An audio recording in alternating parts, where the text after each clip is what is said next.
Gómez, docente del programa de psicología de la Fundación Universitaria María Cano, ya está con nosotros en la mesa de consejo de redacción. Bienvenida. Muchas gracias a ustedes por la invitación. Natalia, vamos a hablar de la salud mental en nuestros entornos laborales. Hablamos de ansiedad, de estrés crónico y muchos lo han definido en una palabra como burnout, que es como cuando ya el cerebro se quema y no damos más. ¿Cómo saber si estamos trabajando en un ambiente saludable, en un ambiente seguro para nuestra salud mental?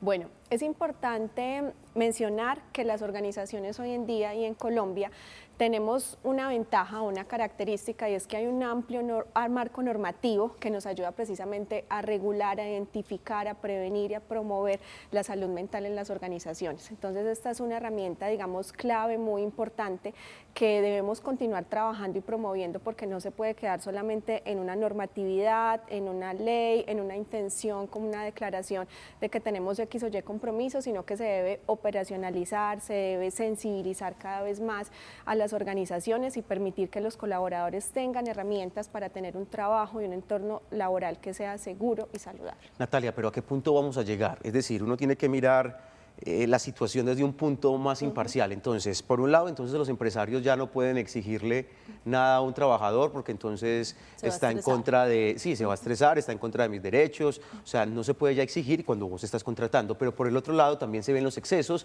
y donde evidentemente hay una presión tal que la gente dice: termino enfermo, tengo problemas de depresión, de ansiedad y demás. ¿Cómo regular eso? Porque pues podemos pasar de un extremo al otro, donde también entonces hay trabajadores que van a vivir incapacitados o con problemas de salud mental.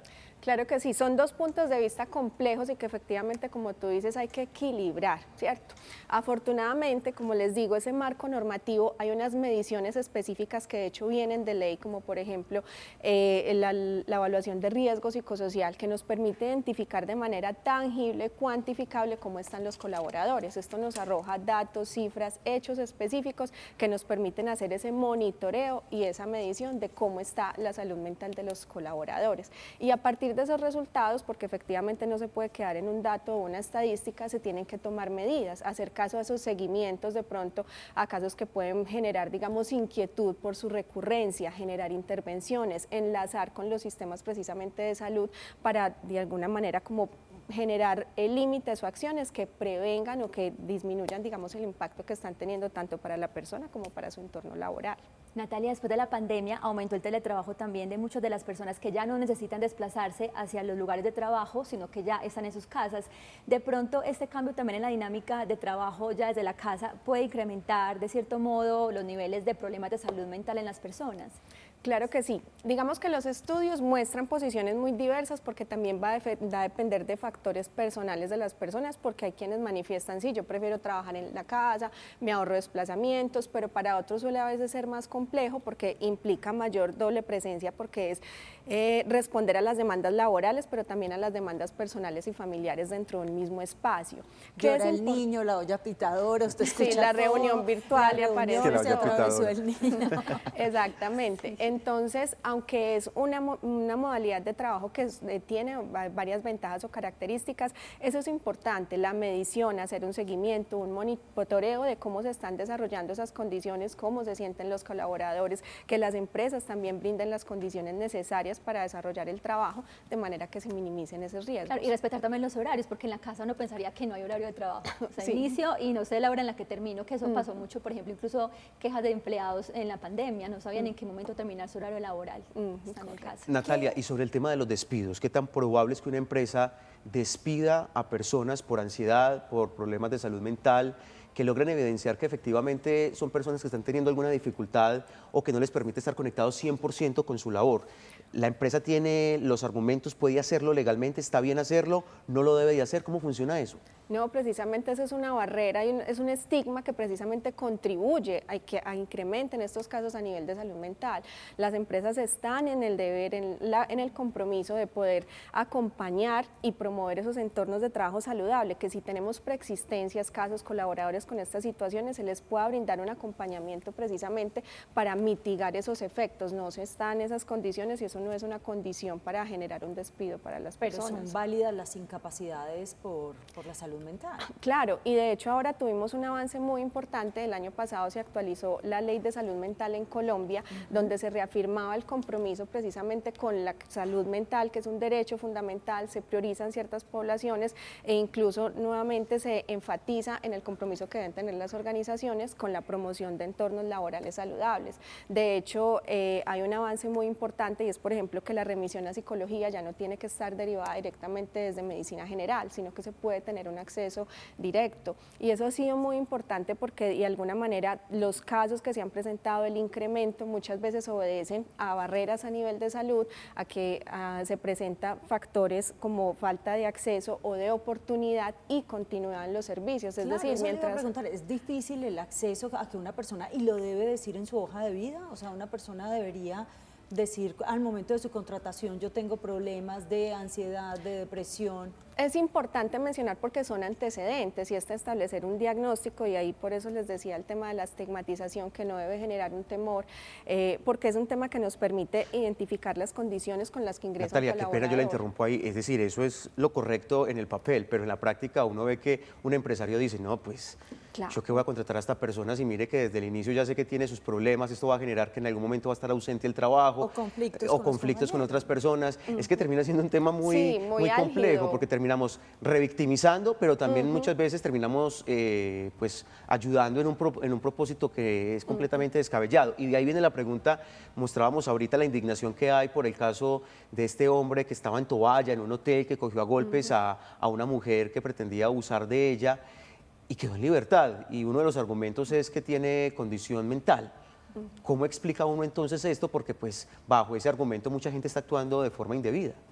No, hay que hacer evaluaciones, digamos que Cada es un caso es argumento, particular. sí, y se debe comprobar y verificar. Hay campos de la psicología específicamente, la psicología del testimonio y demás, que lo que se encargan es de validar precisamente como la veracidad de estos trastornos y por ende entonces las conductas, pero ello no implica que sean conductas que deben ser punibles o que deben tener una consecuencia a nivel jurídico. Natalia, ¿qué estresa a los colaboradores? ¿Tienen de pronto algunos indicadores? Por ejemplo, solamente el hecho de pensar, me van a despedir, ya eso genera un estrés adicional. ¿Y sirven en las organizaciones las pausas activas? Bueno, con relación a la primera pregunta, digamos que los estrés, es importante mencionar que nosotros tenemos dos grupos poblacionales importantes y es el trabajador formal e informal. Y cada uno está expuesto a unas condiciones de riesgo diferentes, ¿cierto?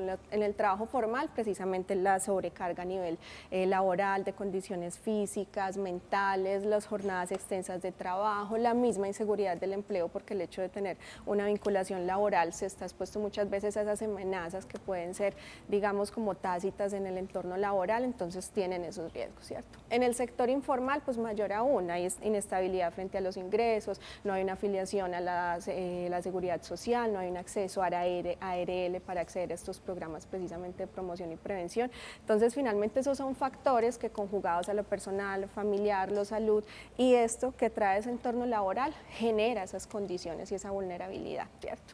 Y con relación a las pausas activas, de que son funcionales sí, pero no es lo único, ¿cierto? Hay muchos factores y volvemos, la salud mental o cualquier programa que se haga en torno a la promoción y la prevención debe tener sí una política que es un compromiso y eso lo trae la ley, pero también debe tener unos objetivos que se quiere lograr y unas acciones tangibles. Entonces una sola actividad no te va a impactar lo que quieres lograr o el objetivo que quieres desarrollar. Hay que realizar y diseñar una estrategia que abarque varios elementos, las mediciones, las evaluaciones, clima, riesgo, sí, las pausas, actividades de integración, que puedan permitir promover esos entornos. Natalia, pues el tema de la salud mental también viene en aumento, pues en conversación a través de redes sociales, es más común y más normal ahora hablar de esos temas porque ya se volvieron también parte del común de las personas, es normal hablar de la salud mental.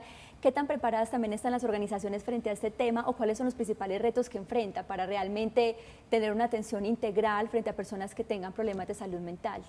Bueno, ¿de qué tan preparadas? Yo creo que siempre van a existir retos porque el mundo es dinámico y a medida que van cambiando y van surgiendo nuevas necesidades, pues van a tener que enfrentar nuevos retos o acciones que tienen que experimentar. Hay algo importante y es que de pronto, ahorita preguntaban, bueno, han aumentado, también puede haber una condición que obedezca a subregistros, porque como les comentaba, ya tenemos un abanico normativo más amplio que regula la medición, la evaluación, y eso ha generado que de alguna manera se tengan datos más claros y específicos con relación al estado de la salud mental.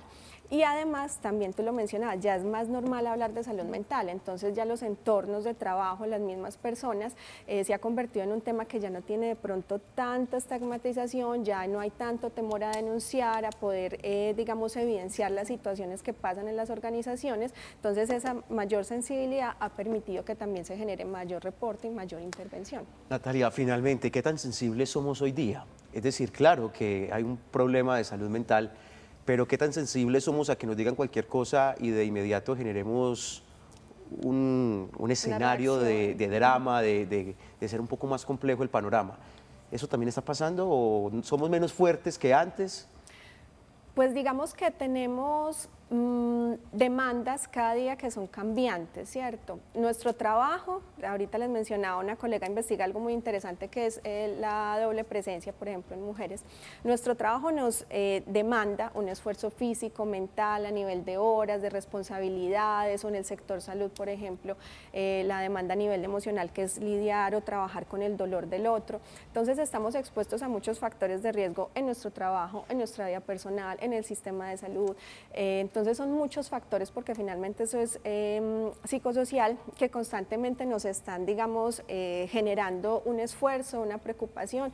Entonces estamos más expuestos, ¿cierto? Ya hay unos factores individuales que son los recursos que tiene cada persona y los que nos brindan también el entorno, porque lo que nos ayuda de alguna manera a blindar esas situaciones o esas demandas del día a día es la familia, las redes de apoyo, los mismos entornos laborales, los líderes. Entonces, vulnerabilidad siempre va a existir, puede que se presenten situaciones o contingencias de nuestro día a día, la misma pandemia, en fin, el trabajo, las nuevas formas laborales que van a incrementar esos riesgos, pero siempre vamos a tener recursos para dar frente a ellos. Y hay ¿cierto? sectores más vulnerables que otros y las condiciones físicas también juegan Y un el papel estrés siempre va a importante. existir, en cualquier escenario de la vida va a existir el estrés, lo importante es aprenderlo a manejar y saber convivir con él. Y hay oficios que requieren un trabajo psicológico grande. Usted Tremendo. presta un servicio de atención al cliente y de Claro. servicio al cliente y Bajo presión, es difícil. Trabajos Pues más imagínese. expuestos. Sí, total. Y también incluso recientemente un informe mencionaba que los desplazamientos extensos Claro. a los trabajos y a la casa también están generando gran deterioro de la salud de las personas, tanto física como la mental. Pero yo siento que todo nos está Entonces, afectando, profe. No, se identifican más, ¿cierto? Hay más son muchos conciencia, tal vez. factores.